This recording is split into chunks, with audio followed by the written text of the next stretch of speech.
Welcome once again Divine Vision 2020 YouTube channel. हमारे साथ उपस्थित है एक छोटा सा बालक, वो अपना परिचय दीजिए। मैं पलवल से आया हूँ, हरियाणा से। मेरा नाम ध्रुव है। मैं क्लास 7th में पढ़ता हूँ। मैं पलवल में पढ़ता हूँ। मैं बाबा के यहाँ पे आया हूँ, मधुबन पे। ये बहुत अच्छी जगह है, आप भी आइए। पहले कभी फर्स्ट टाइम आए आप? नहीं, बहुत बार आ चुका हूँ यहाँ पे। तो आपने बताया आप कई बार यहाँ पे आ चुके हैं, तो आप मुझे बताइए कि पहली बार आपको कैसे इस संस्था का परिचय मिला, वो थोड़ा समझाइए। मैं पहली बार मेडिटेशन हॉल में गया था, तो वहाँ पे मुझे ये पता चला कि बाबा होते हैं। ये एक शिव बाबा है, ब्रह्मा बाबा है। यहाँ पे देख रहे हो उन्हों की वो है, देख सकते हो आप। यहाँ पे गुलजार दादी समाधि है, यहाँ पे उनकी हुई थी। ये तो दादी प्रकाश मणि जी की प्रकाश मणि जी की है। तो आप बता रहे थे कि आप पढ़ाई करते हो, तो बताइए आप किस स्कूल में और किस क्लास में आप पढ़ते हो? मैं 7th क्लास में पढ़ता हूँ। मेरा नाम ध्रुव है। मैं जीवन ज्योति स्कूल पलवल में पढ़ता हूँ। ये पलवल किस स्टेट में आता है? हरियाणा में। Okay. In which class you are studying? I am studying in 7th class. Very good. तो आप जब ये पढ़ाई करते हैं, दुनिया की पढ़ाई भी, लौकिक पढ़ाई जिसे कहते हैं, और ये अलौकिक ईश्वरीय पढ़ाई, तो इस पढ़ाई से उस पढ़ाई में आपको क्या फायदे हुए, वो थोड़ा सा बताइए, ताकि और विद्यार्थियों को। सुबह मेडिटेशन करता हूँ शिव बाबा, मतलब कि अपने माइंड को फ्रेश करने के लिए। तो फिर मेरा माइंड पढ़ाई में भी बहुत अच्छा चलता है, इसलिए मैं सुबह मेडिटेशन भी करता हूँ। ये मेडिटेशन जो आप कर रहे हैं, राजयोग मेडिटेशन जो ब्रह्मा कुमारी में सिखाया जाता है, वो कितने समय से आप इसका अभ्यास कर रहे हैं? मैं 6 से 7 ईयर से कर रहा हूँ। 6-7 ईयर से कर रहे हैं। तो उससे पहले जब नहीं करते थे और जब से आपने करना शुरू किया, दोनों में क्या अंतर देखा? पहले मैं नहीं करता तब, तो फिर पहले मेरा माइंड इतना फ्रेश नहीं रहता था, इधर उधर ध्यान चले जाता था। तब से मैंने स्टार्ट किया है, तो फिर मैं बहुत अच्छा, मेरे दिमाग में बहुत ज्यादा वो हो गया, मैं अच्छा पढ़ने लगा हूँ ये, और मेरा दिमाग फ्रेश रहता है। हाँ, आपने कहा कि पहले इतना फ्रेश नहीं रहता था, अब रहता है, इधर उधर नहीं जाता, पहले जाता था अब नहीं जाता है। ये आप अनुभव से कह रहे हैं कि सिर्फ कैमरे पे आने के लिए आप कह रहे हैं? क्या ये अनुभव है आपका? मेरा अनुभव है। अच्छा, आपका अनुभव है ये। विद्यानंद तो शांति। तो इस तरह से आपका ये अनुभव है। तो और विद्यार्थियों के लिए भी ये राजयोग मेडिटेशन हेल्प कर सकता है, और क्या फायदे होते हैं विद्यार्थियों के लिए इसके अलावा? ये फायदे होते हैं, इससे हमारा माइंड तो फ्रेश रहता ही रहता है। इससे हम सुबह करते हैं तो हमारा फुल डे बहुत अच्छा जाता है। और मैं भी आपसे यही कहना चाहूँगा, आप भी शिव बाबा यहाँ पे आइए माउंट आबू में, और आप भी मेडिटेशन कीजिए, आपके लिए बहुत फायदेमंद रहेगा ये। सुबह मेडिटेशन कीजिए।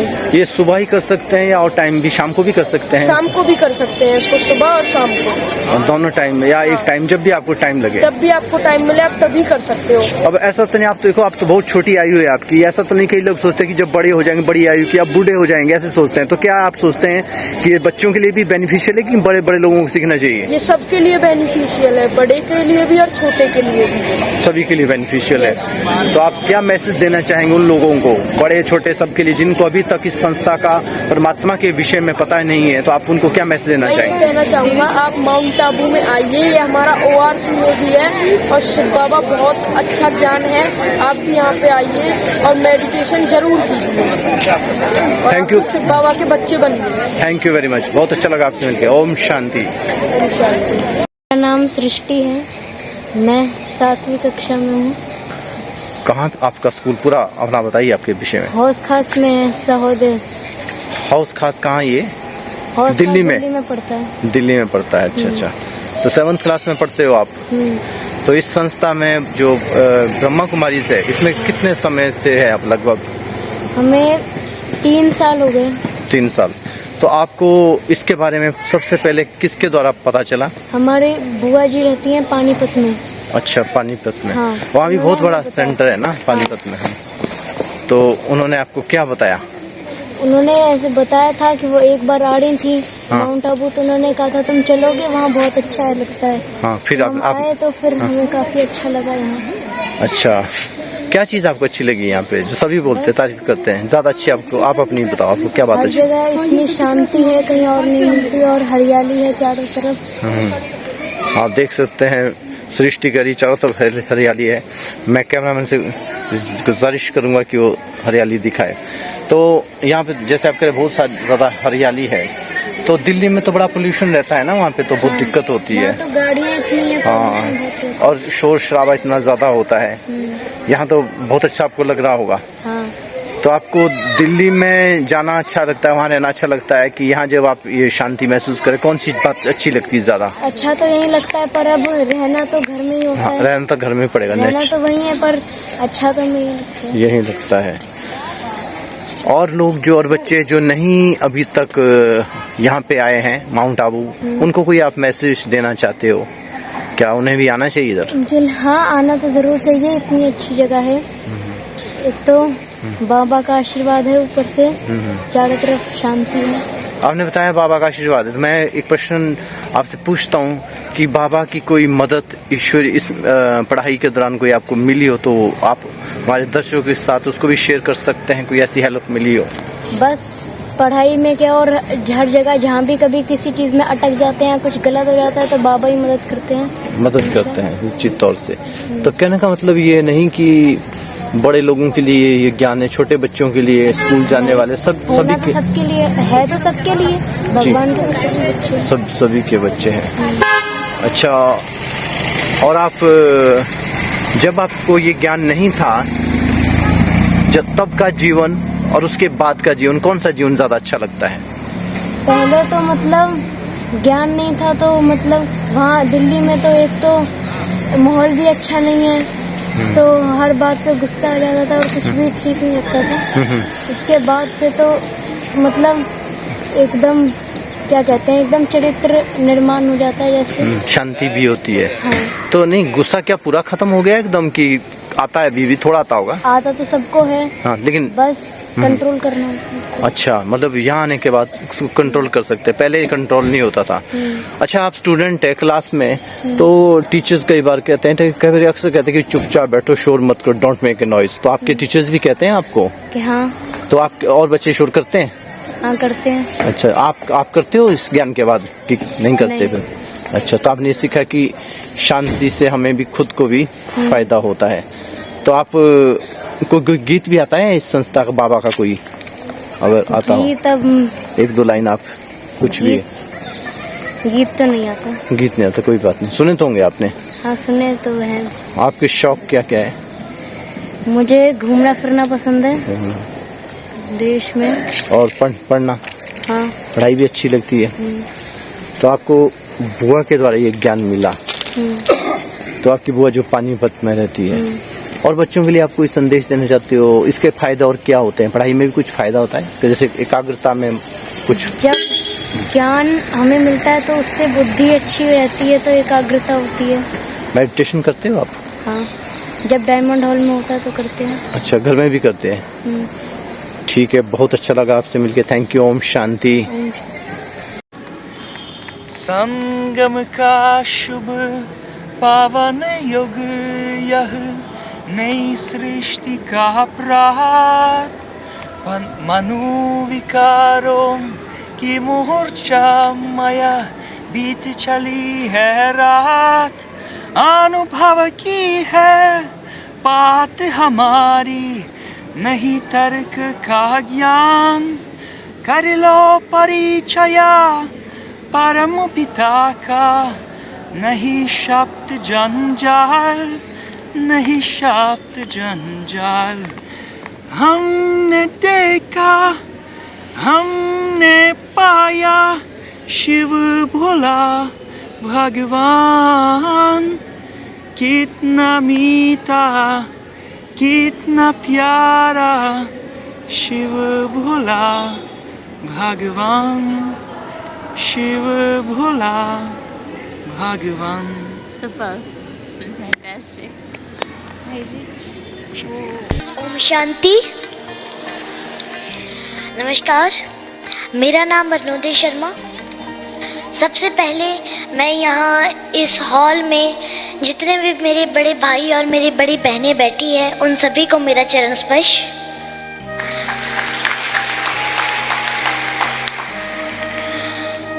तो मैं शिमला हिमाचल प्रदेश से संबंध रखता हूँ और हिमाचल प्रदेश को देवभूमि बोला जाता है। देवभूमि इसलिए बोला जाता है क्योंकि वहाँ यह माना जाता है कि हर मनुष्य में, हर जीव जंतु में भगवान का वास है, परमात्मा का वास है। तो वहाँ के जो प्राचीन मंदिर है तो वहाँ पर जो शक्ति का अनुभव होता है, जो वो सकारात्मक शक्ति का अनुभव होता है, वही शक्ति मुझे इस बाबा के घर में भी महसूस हुई। तो बाबा ने बुलाया मुझे तो मैं आ गया और मैं भी बड़ा सौभाग्यशाली हूँ कि मैं बाबा के घर में हूँ और बाबा के घर में मुझे आश्रय मिला। तो यहाँ से मैंने कई कुछ सीखा और वो चीज़ें सीखने को मिली जो कि आज तक ना किसी ने सिखाई थी और ना ही कभी मैंने कहीं सीखी थी। तो वो भी मुझे बहुत अच्छा लगा। तो यहाँ पर अलग अलग चीज़ें देखने को मिली। हम तपोवन गए, वहाँ पर हमने शांति का एहसास किया। गॉडलीवुड स्टूडियो में हरीलाल भाई ने हमें पूरा वहाँ पे घुमाया कि कैसे वो काम होता है, कैसे कार्य होता है वहाँ पर। तो मैं यहाँ ब्रह्मा कुमारी संस्थान से, बाबा के घर से, मैं जो अपने जीवन के लिए एक चीज़ जो यहाँ से सीख कर जा रहा हूँ वो यह है कि शांति का अनुभव करना एक आत्मा के लिए कितना ज़रूरी है। जब तक आत्मा शांति को महसूस नहीं करती तब तक हमारा आत्मा भी शांत नहीं रहती और हम अपने जीवन में कुछ कार्य भी नहीं कर पाते ढंग से। इसलिए मुझे यहाँ आकर बहुत अच्छा लगा और यहाँ बहुत बाबा के घर में बहुत सकारात्मकता मुझे यहाँ पर मिली। तो मेरा पूरा परिवार तो ना आ सका यहाँ पे, लेकिन मैं जो सकारात्मकता और जो ज्ञान यहाँ से ले जा रहा हूँ तो मैं वो कोशिश करूँगा कि मैं वो सब में बांटूँ। चढ़ती चींटी जब दाना लेकर चढ़ती है, चढ़ती दीवारों पे 100-100 बार फिसलती है। मन का उत्साह रगों में साहस भरता है, गिरकर चढ़ना, चढ़कर गिरना ना अखरता है। मेहनत उसकी आखिर बेकार नहीं होती, कोशिश करने वालों की कभी हार नहीं होती। असफलता एक चुनौती है, उसे स्वीकार करो। क्या कमी रह गई देखो और सुधार करो। जब तक सफल ना हो नींद चैन त्यागो तुम, संघर्ष का मैदान छोड़कर मत भागो तुम। कुछ किए बिना ही जय जयकार नहीं होती, कोशिश करने वालों की कभी हार नहीं होती। धन्यवाद। ओम शांति। आपका इस चैनल पर एक बार फिर से स्वागत है। हमारे मध्य आज फिर से उपस्थित है ब्रह्मा कुमार डॉक्टर MC शर्मा जी। आइए जानते हैं उनसे कुछ प्रश्नोत्तर। भाई जी, आप जैसे कि पिछले 45 सालों से राजयोग का अभ्यास कर रहे हैं, जो कि इस ईश्वरीय विश्वविद्यालय अर्थात प्रजापिता ब्रह्मा कुमारी ईश्वरीय विश्वविद्यालय में सिखाया जाने वाला योग भी है। तो आप ये बताएं कि राजयोग के लिए किन बातों की आवश्यकता होती है, कैसे राजयोग किया जा सकता है? राजयोग एक सहज राजयोग है। सहज माने सहज तुम आत्मा हो और परमात्मा के पुत्र हो और परम धाम हमारा घर है। जैसे हमारा घर में याद आ जाता है, ऐसे हमारा पिता याद आ जाता है, जैसे हमारा कर्तव्य याद आ जाता है, ऐसे ही वो उसका कर्तव्य बहुत सहज है। सहज ज्ञान कि तुम आत्मा हो और परमात्मा जब ऊपर से आते हैं परम धाम से, तो वो कहते हैं कि मैं तुम्हें तीसरी आंख देने आया हूँ। 2 आंखें तो तुम्हारे पिता के माता के संयोग से तुम्हें मिली, लेकिन मैं तुम्हें तीसरी आंख अर्थात समझ की आंख दे रहा हूँ, ज्ञान की आंख दे रहा हूँ। तुम अपने को आत्मा समझो। आत्मा समझना ही आंख है। और हम गाते भी आए हैं कि तेरे एक बूंद का प्यासा, एक बूंद का, वो एक बूंद जो है ना वो ज्ञान की ही बूंद है। लोग जो प्यासे हैं वो ज्ञान की बूंद से ही प्यासे हैं। तो जब परमात्मा आकर के हमको ज्ञान देते हैं कि बच्चे तुम अपने को आत्मा जब समझेंगे तो सारे तकलीफें दूर हो जाएंगी, क्योंकि तुम सालिम ग्राम हो। मैं तुम्हारा पिता हूं क्योंकि मेरा कोई पिता नहीं है,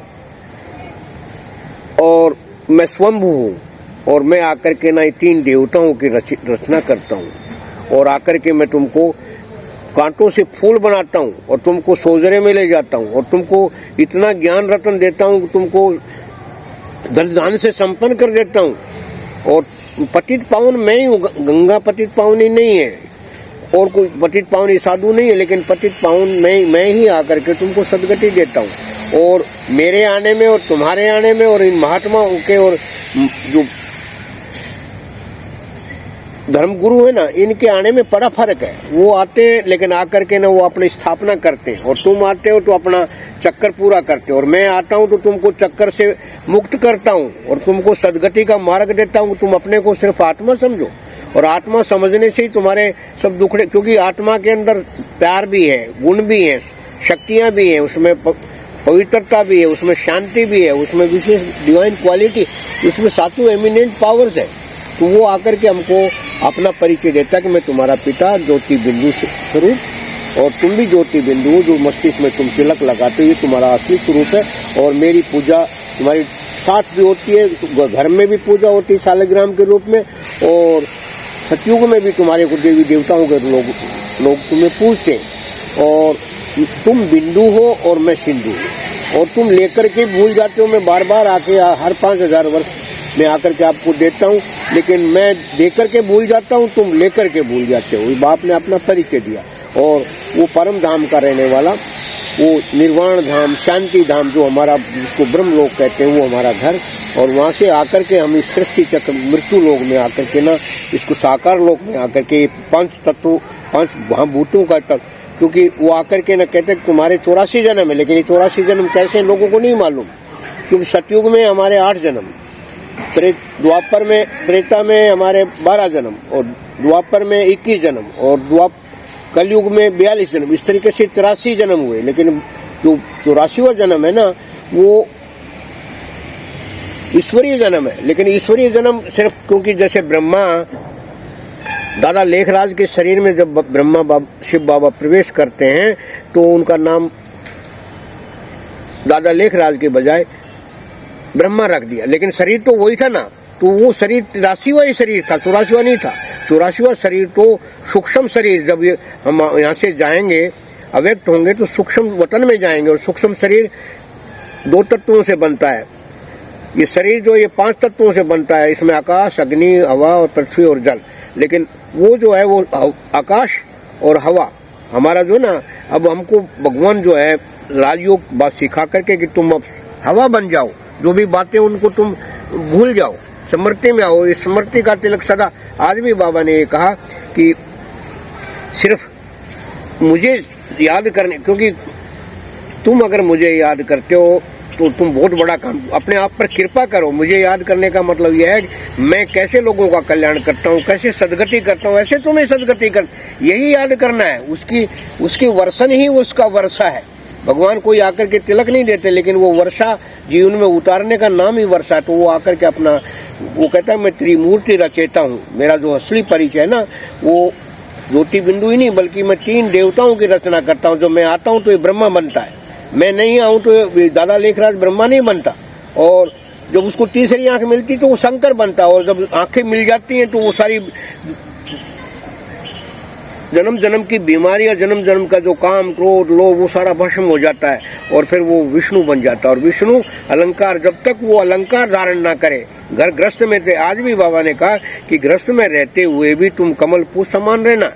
लेकिन कमल पुष्प समान रहने का मतलब सिर्फ ब्रह्मचर्य से नहीं है, बल्कि तन बुद्धि से परमात्मा को ही याद करना कि परमात्मा ने क्या करता है, उसके कर्तव्य क्या है, मुझे भी वही करना है, उसकी प्रॉपर्टी को मुझे संभालना है, तभी जाकर के मैं ऐसा कर सकता हूँ।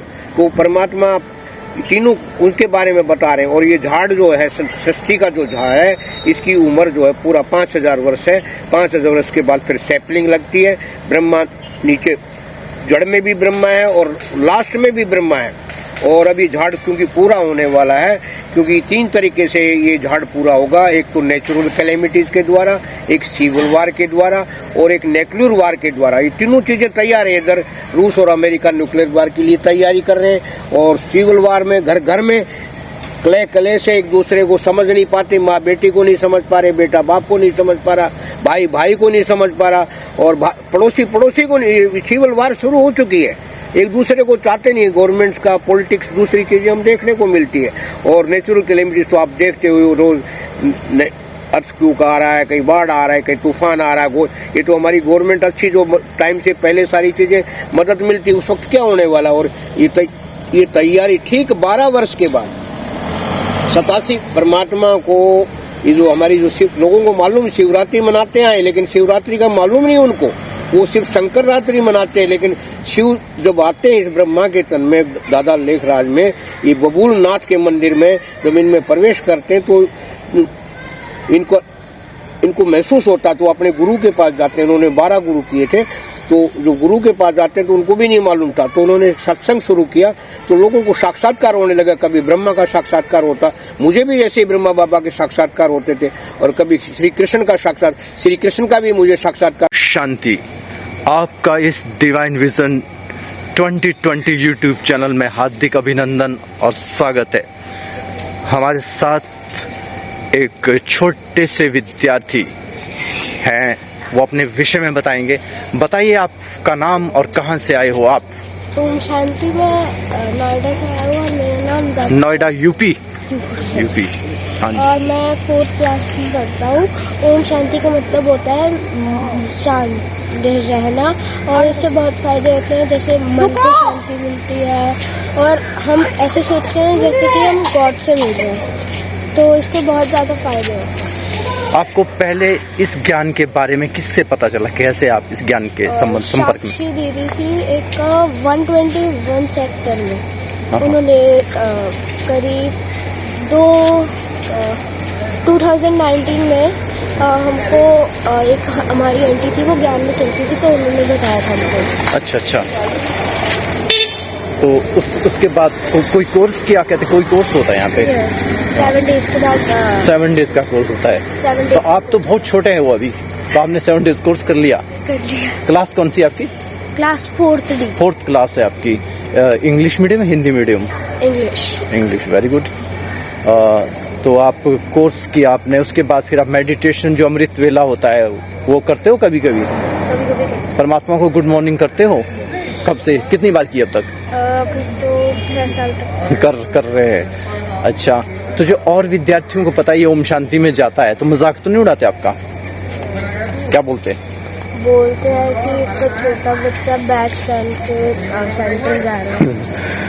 नहीं, और टीचर भी बोलती हैं कि देखो ये सुबह इतने जल्दी उठ के आ रहा है, तारीफ करते हैं आपकी। हाँ।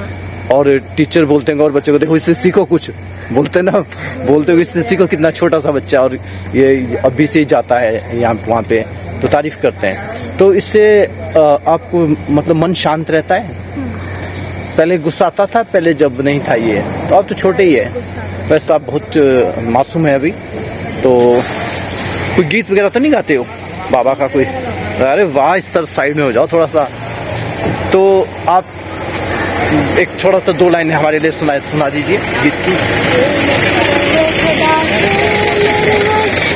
थोड़ा लाउडली बोलिए आवाज। हाँ। मत कहो खुदा से मेरी मुश्किलें बड़ी है, इन मुश्किलों से कह दो मेरा खुदा बड़ा है, मेरा खुदा बड़ा है। आती है आंधियाँ तो कर उनका खैर मखदम, आती है आंधियाँ तो कर उनका खैर मखदम। तूफान से ही तो लड़ने खुदा ने तुझे गढ़ा बड़ा है। ये मत कहो खुदा से मेरी मुश्किलें बड़ी है। ये मत कहो खुदा से मेरी मुश्किलें बड़ी है। इन मुश्किलों से कह दो मेरा खुदा बड़ा है, मेरा खुदा बड़ा है। वेरी गुड, बहुत अच्छा गाते हो आप।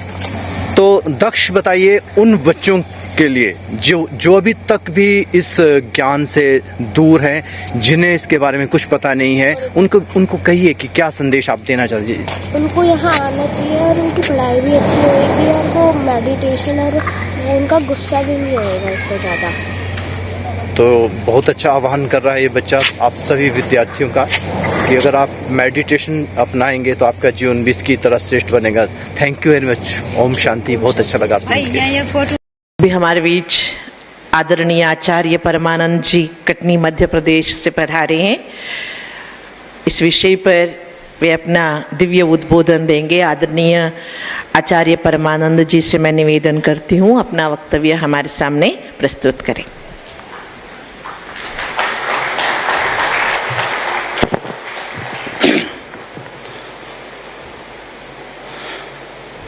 सच्चिदानंद रूपाय विश्वोत्पत्त्यादि हेतवे तापत्रय विनाशाय श्री शिवाय वयं नुमः।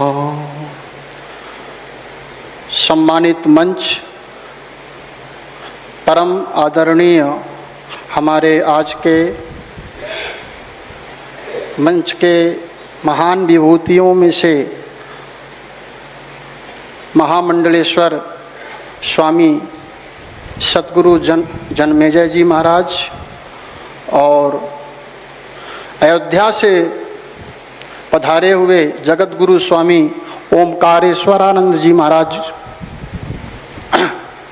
और तमाम हमारे महान विभूतियों को हमारे सभी के चरणों में हमारा सत सत कोटि कोटि नमन। और परम आदरणीय राजयोगी इस मंच के इस कार्यक्रम के अध्यक्ष हमारे परम आदरणीय ब्रजमोहन भाई जी को भी हमारा सत सत नमन। और हमारी ममतामयी करुणामयी हमारी आशा दीदी को, जो जिन्हें हम जगदम्बा भी कहें तो भी अतिशयोक्ति नहीं है, आपको हमारा सत सत नमन।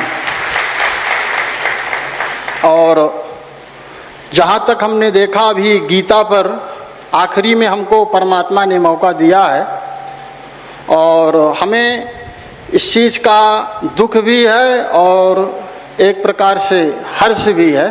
शिव बाबा भी ऊपर से देख करके ये कार्यक्रम हंस रहे होंगे कि शिव बाबा के बच्चे तरह तरह से सिद्ध करने की कोशिश कर रहे हैं,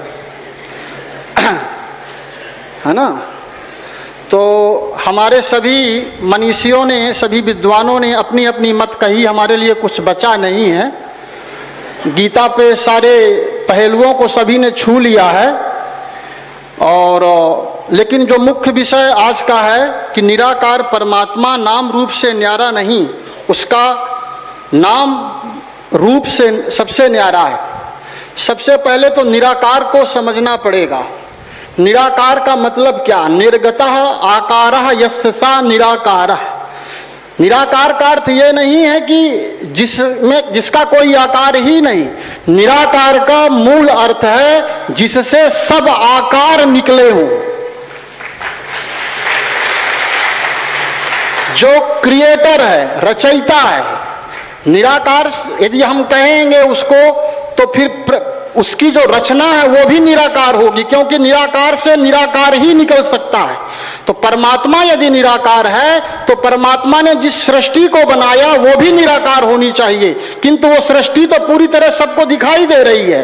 फूल हैं, नदियां हैं, तालाब हैं, पशु हैं, पक्षी हैं, पांचों तत्व स्पष्ट रूप से दिखाई दे रहे हैं। इसका अर्थ यही है कि वो भी आकार में है, लेकिन तत्वों में जैसा नहीं है, हमारे जैसा नहीं है।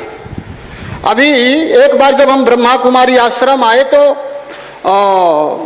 एक 20 साल की बच्ची थी, उसने हमसे प्रश्न किया कि हम नहीं मानते कि भगवान है। पहले हम जानते नहीं थे कि ये ब्रह्मा कुमारी आश्रम से है, तो उसने बड़ा अजीब तरह से प्रश्न किया घुमा करके।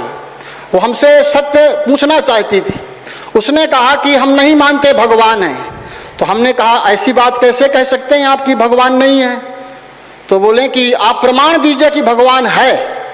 हमने कहा कि आप अपने को मानते हो कि आप हो? तो उसने कहा हाँ, अपने को तो हम मानते हैं।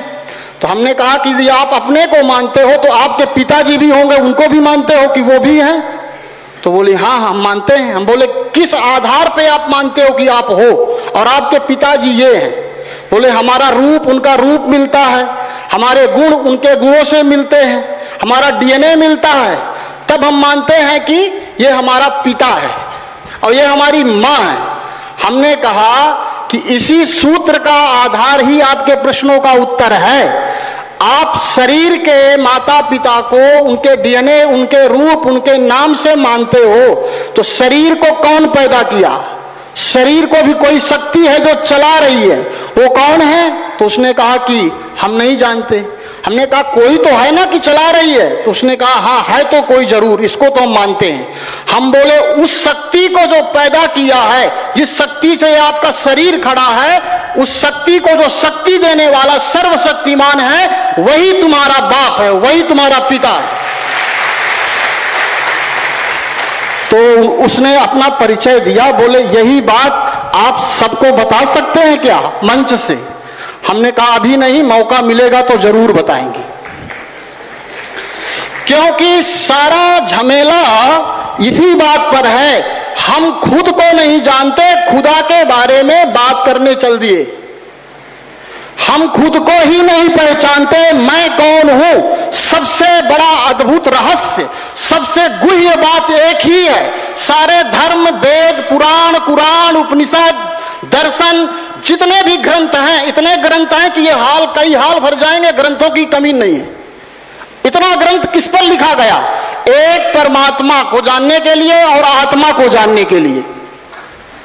अभी भी ग्रंथ पर शोध किए जा रहे हैं, जितने भी विद्वान आ रहे हैं वो लिख रहे हैं अपनी तरीके से, लेकिन कोई नहीं समझ पा रहा कि मैं कौन हूं। जिस दिन ये पहेली, जिस दिन ये रहस्य का उद्घाटन हो जाएगा, उसी दिन सारा विश्व एक सूत्र में बंध जाएगा। फिर किसी को ये बात करने की जरूरत ही नहीं पड़ेगी कि परमात्मा निराकार है या साकार है। क्षमा करेंगे, हमारी बात थोड़ा सा सत्य बोलने की आदत है, और जो चीज हमको सही लगती है उसको बोलने में हम डरते नहीं, चाहे वो ब्रह्मा कुमारी की बात हो, चाहे किसी कुमारी की बात हो। हम स्पष्ट हैं, स्पष्टवादी हैं। और जहां तक अभी एक हमारे स्वामी जी चले गए, यतीन्द्रानंद जी, उन्होंने एक बड़ी सी बात कही, हमको अभी अभी स्मरण आया। उन्होंने ये कहा कि राम राज्य, ये सारा प्रोग्राम राम राज्य के लिए रखा गया है, और राम राज्य तब आएगा जब रावण मरेगा। रावण कहां बैठा है? रावण राम के अंदर नहीं, रावण यहां 800 करोड़ जितने लोग हैं उन सब के अंदर बैठा है, और वो जब तक नहीं मरेगा तो राम मंदिर में राम तो आ गए, लेकिन राम राज्य को लाना है तो हर आत्मा के अंदर रामचरित उतारना पड़ेगा, तब राम आएंगे। अब वो रामचरित तब अंदर आएगा जब सब हम जानेंगे हु एम आई, मैं कौन हूं। ये प्रश्न ही राम राज्य लाएगा, इसका उत्तर निकालो, मैं कौन हूं। इस पर बोलना चाहिए सबसे ज्यादा। सब चाबियों का, सब तालों की जो चाबी है वो मैं कौन हूं इसी के अंदर है। इसको खोलो, ये खुल जाएगी। हमारे शंकराचार्य ने अद्वैत वेदांत, द्वैत और अद्वैत, द्वैत का मतलब दो, दो का मतलब दुख, मैं और तुम दो हैं तो दुख है, सब एक ही हैं। आत्मना सर्वभूतेषु, चाहे वो हिंदू हो, मुस्लिम हो, सिख हो, ईसाई हो, ब्राह्मण हो, क्षत्रिय हो, वैश्य हो, शूद्र हो, अमीर हो गरीब हो, जब तक सबके ऊपर समदृष्टि नहीं आएगी तब तक राम राज्य की परिकल्पना कितनी संगोष्ठी करो, कितना भी बोलो, संभव नहीं है, नहीं है, नहीं है। इसलिए स्वामी जी ने कहा था एक बहुत गजब की बात कि भारत राम राज्य लाना है तो राम राज्य भरत ने लाया, भरत ने लाया। अब भरत से ही भारत नाम पड़ा देश का, ध्यान रखिएगा। अब भारत कोई धरती का नाम नहीं, भारत ये जो सफेद साड़ी पहने हुए ब्रह्मा कुमारी हैं यही भारत माता हैं। जब तक ये नहीं आएंगी, अपना कार्य नहीं करेंगी, तब तक भारत में राम राज्य की परिकल्पना नहीं हो सकती। और इन्हीं को परमात्मा ने निमित्त बनाया है, इन्हीं को यह कार्य सौंपा है। यही महिषासुर मर्दनी है, रावण को ढूंढ ढूंढ करके मारेंगी। अभी तक हमने देखा है ब्रह्मा कुमारी आश्रम की जो बहनें हैं, हमने तमाम साधु संतों को 3000 संप्रदाय हैं। हम तो ये कहते हैं कि ब्रह्मा कुमारी को संप्रदाय ना कहें, संप्रदाय शब्द इसके लिए छोटा पड़ेगा, क्योंकि जिसकी रचना स्वयं परमात्मा ने की हो, जिसका फाउंडेशन, जिसका क्रिएटर, डायरेक्टर स्वयं परम पिता परमात्मा, वो छोटी मोटी संस्था थोड़ी अपनाएगा। बड़ी बात समझने की है। तो हमने ब्रह्मा कुमारी बहनों को देखा कि वो गली गली जाती हैं, गली गली से लोग नहीं निकलते तो घर में घुस जाती हैं। ऐसी हिम्मत किसी संस्था के, किसी संप्रदाय के, किसी धर्म के लोगों में हमने आज तक नहीं देखी। इतनी हिम्मत, और हिम्मत देने वाला कौन है? स्वयं महाकाल सर्वशक्तिमान, उसी के बल पर यह किसी से नहीं डरती। ऐसी मात्र शक्ति भारत माता को हमारा कोटि कोटि अभिनंदन, सत सत प्रणाम है। और हम ये बात बड़े गर्व से कहते हैं, डरते नहीं हम, ये बड़े गर्व से कहते हैं। हम रामानुज संप्रदाय से हैं और हमको एक बार अभी कटनी में हम इसी सम्मेलन में थे तो एक महाराज जी ने हमसे कहा कि थोड़ा सा धीरे बोला करें। हम बोले ऐसा है कि जो बात पहले तो हम मानते नहीं, पहले उसकी गहराई पे जाते हैं और जानते हैं, और यदि जान लिए हमें बात जच गई तो फिर शिव बाबा भी कहे कि रुक जाओ तो रुकने वाले नहीं हैं। इसलिए हम तमाम अपने साथी जो हमारे अयोध्या से आए हैं, अखंडानंद जी, ओमकारानंद जी, उन्होंने बड़ी गजब की बात कही। उनकी बात हमारे दिल को छू गई कि जब तक उन्होंने बड़ी सुंदर अपनी अनुभव की बात बताई कि उन्होंने अनुभव किया कि उनको कोई दिखा। वो कौन दिखा? कोई उन्हें अन्य कोई दिखा नहीं, यही भारत माता जो बैठी है सफेद साड़ियों में, इन्हीं का उन्होंने महिमा गाया है। आप लोगों ने ध्यान दिया होगा, उन्होंने इन्हीं माताओं की ही महिमा गाई है। तो परमात्मा अपना कार्य करा रहा है और एक अंगुली से कोई चीज उठाई नहीं जा सकती। मुट्ठी बंद होगी तभी कोई चीज उठाई जा सकती है। और हम सब जब एक होंगे, और एक मत तभी होंगे जब हम अपने को ये छोड़ दें कि हम किस जाति के हैं, किस धर्म के हैं, किस संप्रदाय के हैं। एक संकल्प होगा तभी एक परिवार होगा। वसुधैव कुटुंबकम की जो परिकल्पना हमारे महात्मा गांधी और हमारे परमपिता परमात्मा शिव बाबा ने, गीता ज्ञानदाता परमात्मा ने जो वसुधैव कुटुंबकम की परिकल्पना की है, वो तभी साकार होगी जब आत्मवत् सर्वभूतेषु, यही मंत्र है, महामंत्र है। इससे बड़ा कोई मंत्र नहीं। जब तक हम सब, वस्त्र हमारे अलग हो सकते हैं, विचार हमारे अलग हो सकते हैं, घर हमारा अलग हो सकता है, लेकिन हमारा बाप, हमारा जन्म देने वाला पिता, वो दो नहीं हो सकता। वो एक है, एक था, एक ही रहेगा। उस एक को सिद्ध नहीं करना, सिद्ध करना है खुद को। परमात्मा को सिद्ध ना करें, अपने को सिद्ध करें, मैं कौन हूं। वो तो सिद्ध ही है, वो तो सत्य ही है, उस पर कोई लेप छेप लगा नहीं सकता, किसी तरह भी कोई बोले। तो हमें हमारे आदरणीय अभी जबलपुर से आए महाराज जी ने एक बात कही कि राम राज्य आएगा ही, कोई रोक नहीं सकता, कितनी भी ताकत लगा ले, क्योंकि जब राम स्वयं आ गया है राम राज्य स्थापन करने, तो रावण की इतनी दम नहीं है कि कितने देर टिकेगा। अब फिर वो एक साथ नहीं, अभी किसी ने कहा परमात्मा दिखता नहीं, हमने कहा उसके इतने हाथ, जो यही तो हैं हाथ जो दिख रहे हैं, कैसे है आपको देखो, आंख खोलो अच्छे से देखो, वही है, शिव ही शक्ति के रूप में उतार लिया है और वो अपने शक्ति के रूप में काम कर रहा है।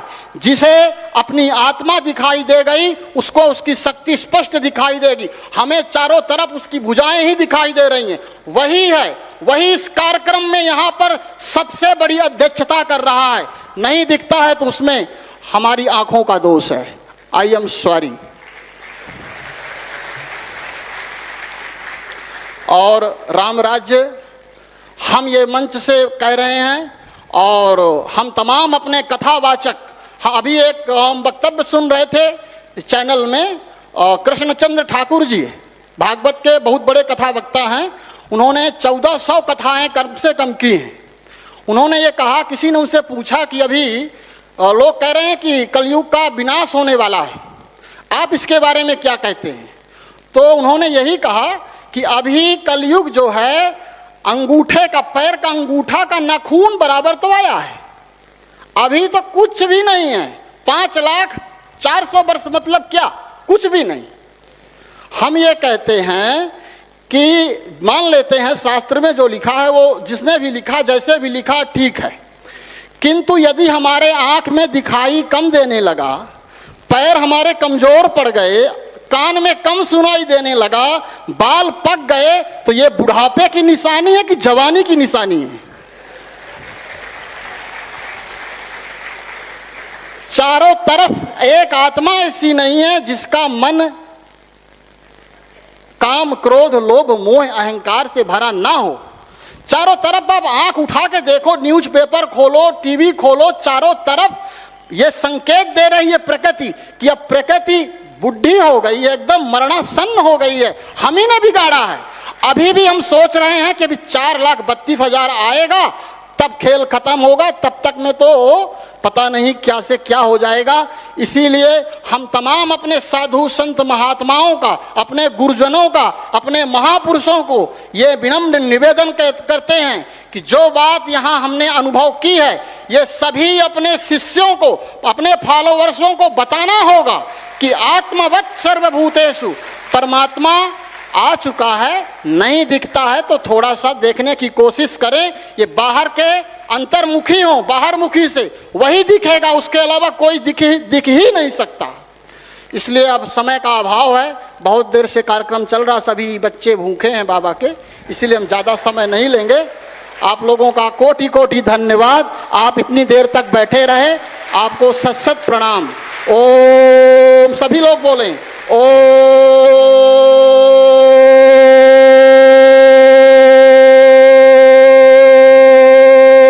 शांति। धन्यवाद।